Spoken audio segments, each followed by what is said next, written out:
Hello dear students, welcome to Manisha Verma Biology Tutorials. As you know, we are doing the chapter excretory products and their elimination. Today we will take types of nitrogenous waste. As I have earlier told about you about types of nitrogenous waste like ammonia, urea, uric acid. Today we will discuss them in detail. So types of nitrogenous waste. Three main types I have told you, and there are certain other nitrogenous waste also which are produced in animals. So सभी की आज बात करते हैं. तो सबसे पहले हम बात करेंगे सबसे सिंपलेस्ट जो मैंने आपको बताया था, दैट इज अमोनिया. तो ऐसे एनिमल्स जिनमें ये अमोनिया जो है एक्सक्रीटरी प्रोडक्ट है, मेन एक्सक्रीटरी प्रोडक्ट है, तो उन एनिमल्स को क्या बोलते हैं, उस फिनोमेना को क्या बोलते हैं. तो ये हमारे पास अमोनिया मॉलिक्यूल. तो अमोनिया जो सिक्रीट करते हैं animals, the animals secreting ammonia, excreting the animals excreting ammonia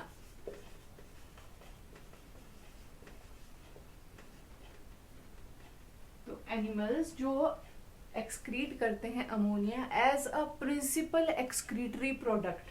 principal excretory product means there are many other product, excretory product which are produced in small quantities. Main जो excretory product जिन animals में ammonia रहता है उन animals को बोलते हैं ammonotelic. अमोनियोटेलिक. तो ऐसे एनिमल्स जो एक्सक्रीट करते हैं अमोनिया उनको कहते हैं अमोनियोटेलिक, और जो प्रोसेस होती है उसको हम कहते हैं अमोनियोटेलिज्म. तो अब अगर हम अमोनियोटेलिज्म को डिटेल में डिस्कस करें तो सबसे पहली जो पॉइंट हमारे पास आएगा वो है अमोनियोटेलिज्म में क्या होता है. जो principal excretory product, principal excretory product here is ammonia.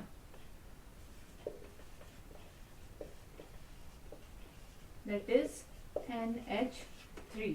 और अमोनिया है, और अमोनिया ये बनता कैसे है, पिछले वीडियो में भी हमने बात की थी. अमाइनो एसिड का जनरल स्ट्रक्चर जो है हमने डिस्कस किया था. इस तरह से एक कार्बोक्सिलिक एसिड ग्रुप होता है, एक अमीनो ग्रुप होता है, यहाँ पर अल्काइल ग्रुप होता है, ये कोई आपके पास एरोमेटिक रिंग भी हो सकता है depending upon acid to acid. तो this is the simple basic structure of amino acid. Ammonia कैसे बनता है, by deamination.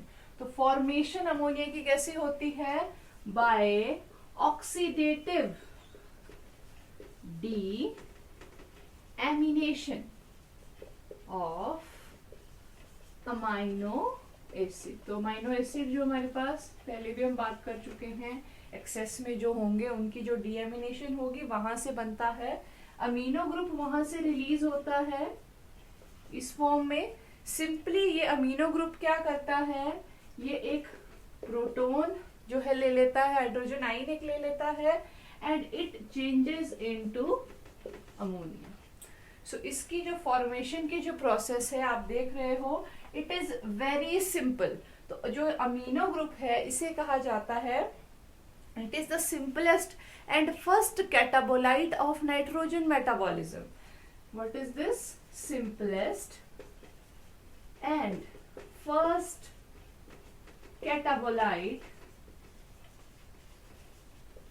Of nitrogen metabolism. Catabolite means break down molecule. तो अमाइनो एसिड से अमीनो ग्रुप सिंपली रिलीज हुआ, it took a proton from the medium and it became ammonia. तो simplest process बनने का बिल्कुल सिंपल है. फर्स्ट कैटाबोलाइट है ये नाइट्रोजन मेटाबॉलिज्म का, और उसका बनने का प्रोसेस बहुत सिंपल है. सिंपली एक प्रोटॉन इसने लिया. तो यहाँ पर हम देख रहे हैं प्रोसेस बनने का सिंपल है. इसका मतलब जो एनर्जी रिक्वायर्ड है, जो अमोनिया की फॉर्मेशन के लिए जो एनर्जी लग रही है, जो एनर्जी एक्सपेंस है, वो भी बहुत ज्यादा लो है. तो लो एनर्जी, तो बहुत कम एनर्जी रिक्वायर्ड है इस वेस्ट मटेरियल की फॉर्मेशन के लिए. So very little energy is required in its formation. And next, it is very toxic. Very toxic. Ammonia जो है, ये मॉलिक्यूल जो है, ये बहुत ज़्यादा टॉक्सिक होता है. इसकी जो एक्यूमुलेशन है वो बॉडी में एनिमल्स लॉन्गर ड्यूरेशंस के लिए नहीं कर सकते. It is very toxic, so it needs to be removed immediately. जैसे ही ये बनता है वैसे इसका रिमूवल जो है वो ज़रूरी होता है.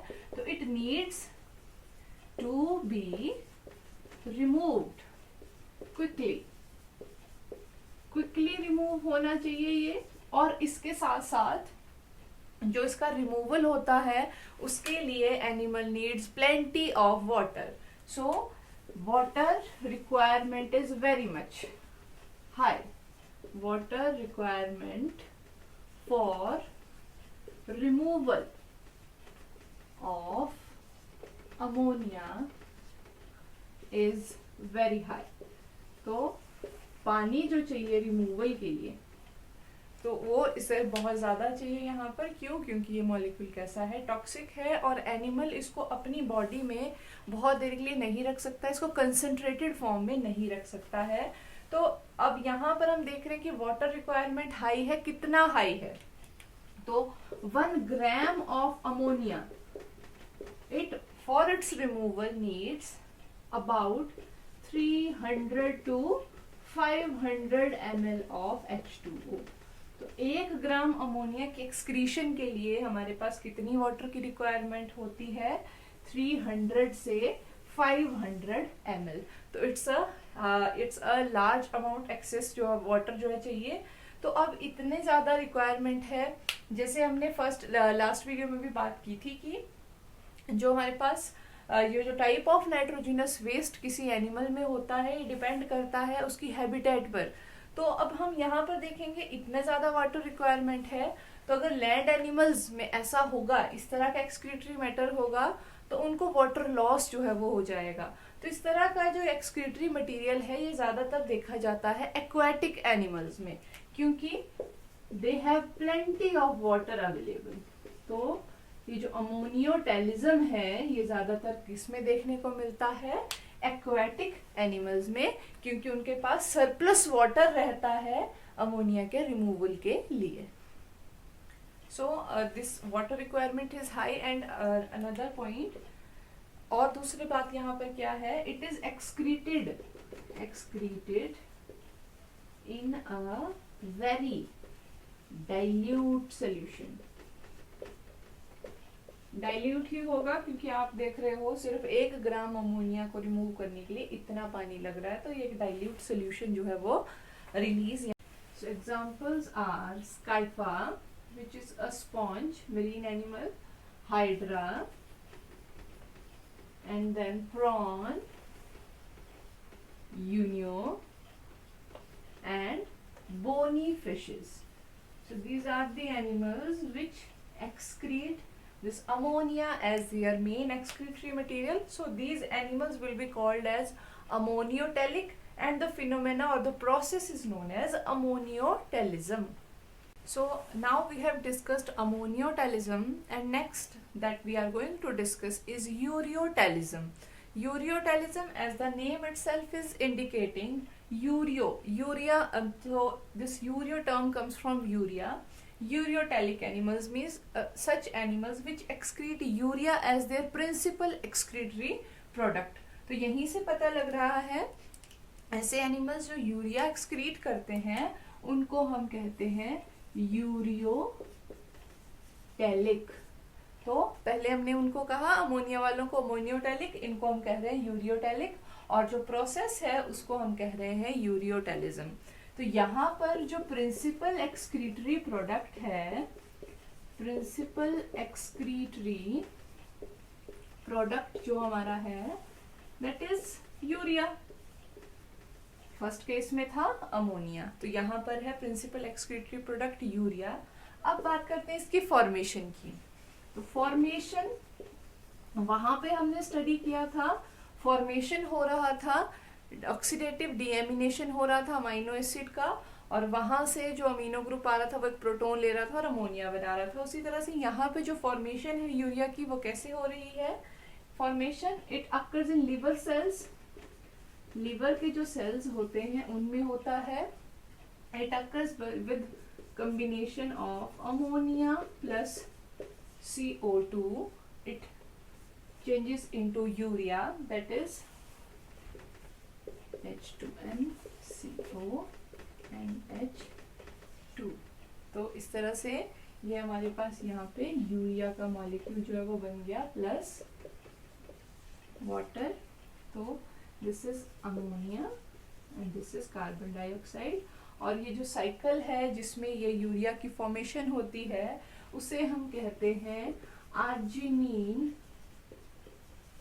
Ornithine cycle. तो यहाँ पे इस तरह से जो है इसकी फॉर्मेशन हो रही है by this arginine ornithine cycle, जो कहाँ पर होता है? लिवर सेल्स में होता है। तो अब हम यहाँ पर देख रहे हैं कि यहाँ पर जो मॉलिक्यूल है वो भी कम्प्लेक्स है। अमोनिया जो था कंपैरेटिवली सिंपल मॉलिक्यूल था, यहाँ पर जो मॉलिक्यूल है वो कम्प्लेक्स है। इसका मतलब है इसकी फॉर्मेशन में भी क्या है, जो एनर्जी की रिक्वायरमेंट है वो ज्यादा है। So energy required is more, energy required is more, क्योंकि मॉलिक्यूल कैसा है? कम्प्लेक्स मॉलिक्यूल है, इसलिए कम्प्लेक्स मॉलिक्यूल को बनने के लिए एनर्जी भी ज्यादा चाहिए। तो urea is a complex molecule as compare to ammonia. So ये अब नेक्स्ट बात क्या है हमारे पास? अमोनिया में हमने कहा था कि वो बहुत ज्यादा टॉक्सिक मॉलिक्यूल है। So it is less toxic, लगभग न्यूट्रल ही ये मॉलिक्यूल होता है, लेस टॉक्सिक ये होता है। और इसकी जो रिमूवल होती है उसके लिए भी काफी हमारे पास गुड क्वांटिटी ऑफ वाटर जो है it is needed. So good amount of water is needed for its removal. So ammonia की फॉर्मेशन से कम पानी चाहिए, लेकिन फिर भी एज कंपेयर टू जो हमारे पास अदर वेस्ट मटेरियल, यहाँ पर काफी good deal of water is needed for removal, for its removal. और जैसे कि मैंने अमोनिया वाले केस में आपको बताया था कि बॉडी में ज्यादा जो एनिमल उसको स्टोर नहीं कर पाता है, तो कंपैरेटिवली ये लेस टॉक्सिक होता है, इसलिए ये बॉडी में जो है कुछ समय के लिए जो एनिमल्स उसको स्टोर कर सकें। तो it can be stored for longer duration, and it can also be excreted in concentrated form depending upon availability of water. Urea can be excreted in concentrated form। तो जैसे हमने अमोनिया के case में बात की कि बहुत ज़्यादा डाइल्यूट सोल्यूशन में चाहिए, बहुत ज़्यादा इनॉर्मस क्वांटिटी ऑफ वाटर चाहिए, तो इसके कंपैरिजन में urea can be excreted in a concentrated form. Urea can be excreted in a concentrated form. So it can be excreted in a concentrated form. और हमारे पास जो वाटर है वो कितना चाहिए इसके रिमूवल के लिए? 1 ग्राम ऑफ यूरिया जो है हमारे पास, it needs about 50 ml of water, 50 ml of water for its removal. तो ये हमारे पास आ गया। यूरिया जो है ये कंसंट्रेटेड फॉर्म में एक्सक्रीट हो सकता है। सो कंसंट्रेटेड फॉर्म में, और हमारे पास जो यूरिया है वो हायर डोजेज में जो है बॉडी में एक्यूमुलेट हो सकता है। अमोनिया की तरह नहीं, वो टॉक्सिक बहुत होता है तो उसको जो है स्टोर नहीं कर सकते हैं बॉडी में। तो it can be accumulated at higher doses in body. Excrete तो ये होना ही है, लेकिन अगर ये एक्यूमुलेट भी हो जाता है तो ज़्यादा डेंजरस नहीं है। और जो यूरिया होता है it is very soluble in water like ammonia. Ammonia भी वाटर में काफ़ी ज़्यादा सॉल्युबल होता है और ये भी it is soluble in water. Urea जो है it is freely soluble in water. तो अब बात करते हैं कि किस तरह के जो एनिमल्स हैं उनमें urea as a excretory material produce होता है। तो उन एनिमल्स के कुछ फीचर है उनको हम अभी नेक्स्ट करते हैं। सो यूरिया जो है ऐसे एनिमल्स एक्सक्रीट करते हैं जिनमें ये फीचर्स हों, they can afford to lose a lot of water without any adverse effect. तो जनरली ऐसे एनिमल्स जो हैं यूरिया एक्सक्रीट करते हैं क्योंकि हमने पढ़ा कि यूरिया की एक्सक्रीशन के लिए भी एक गुड डील ऑफ वाटर हमारे पास चाहिए, बहुत पानी लगता है उसमें भी। तो हम ऐसे एनिमल्स में ये यूरिया जो एक्सक्रीटरी मटेरियल होता है जो वाटर को लूज कर सकें without any adverse effect. Adverse means negative effect उनकी बॉडी पे ना पड़े उसका। तो और दूसरे क्या फीचर होगा वैसे एनिमल्स का, they can raise concentration of urea in their urine. So वो क्या कर सकते हैं, यूरिया की जो कंसंट्रेशन है उनके यूरिन में उसको रेज कर सकते हैं, बढ़ा सकते हैं। वाटर की रिक्वायरमेंट, जैसे मान लो पानी की कमी है तो उस तरह से वाटर लॉस को मिनिमाइज कर सकते हैं। यूरिया जो ज़्यादा कंसंट्रेटेड यूरिन वो पास कर सकते हैं। और अगर वाटर जो है एम्पल अमाउंट में है, सरप्लस क्वांटिटी में है, तो वो डाइल्यूट यूरिन जो है वो एक्सक्रीट कर सकते हैं।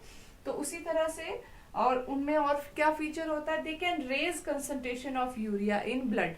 तो बेसिकली यूरिन फॉर्मेशन कहाँ से होता है, ब्लड प्योरीफाई होने से होता है। तो वो एनिमल्स जो होते हैं वो यूरिया को ब्लड में भी उसकी कंसंट्रेशन जो है वो इंक्रीज कर सकते हैं टेम्परेरी टाइम के लिए, जब तक कि वो किडनी से एक्सक्रीट नहीं हो जाता। तो ये ऐसे फीचर्स हैं जो किन में होंगे, जो यूरियोटेलिक एनिमल्स होंगे। अब बात करते हैं एग्जाम्पल्स की, कौन कौन से एनिमल्स ऐसे हैं जिनमें कि यूरियोटेलिज्म देखने को मिलता है।